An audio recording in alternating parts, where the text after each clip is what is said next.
There's so many little things that we do behind the scenes for our clients that most of our clients may never know about. These little things can start off as nice things, but over time turn into over-delivery that's no longer serving us. So imagine for a second that you hired a painter to paint the outside of your house.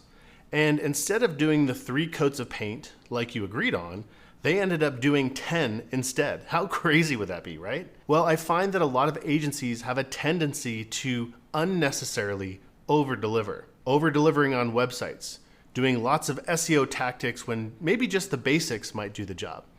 Designing or redesigning things, adding in bells and whistles that nobody asked for. Don't get me wrong, I love to over-deliver and create wow experiences for my clients, but there comes a point where it's detrimental.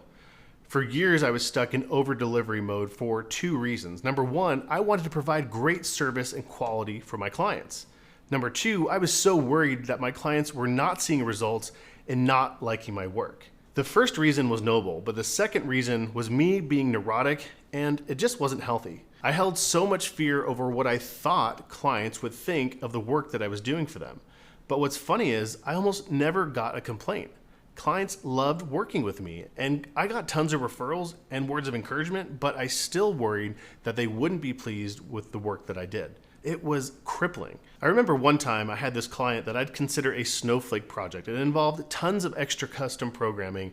The reality was, just like the story of the 10 coats of paint, the client wasn't paying me for all this extra work and all this extra programming, and they would never understand or appreciate the kind of magic that I was actually pulling off for them. And when the client finally gave me feedback on the project, I was crushed. Now, the feedback wasn't overly bad or negative, but it wrecked my day. It killed my productivity.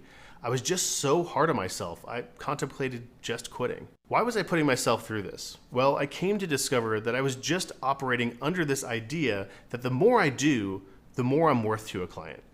This is just such backwards thinking and such a backwards way to live, but so many of us do it. I wanted so badly to be worthy of my clients' respect, of their money, and my brain told me that the only way to be worthy of that was to be working hard for it. Now, this is something I struggled with for years, and to be honest, still shows up for me from time to time. Now, if you've managed to tie your self-worth in your agency to the quantity or the quality of the work that you do, know that you're not alone. I've found that simply being aware of this tendency and surrounding myself with people who know this is my tendency or even struggle with it themselves has been such a huge help. And I hope that sharing this part of my story has been helpful to you. And I want you to know that you're already worthy.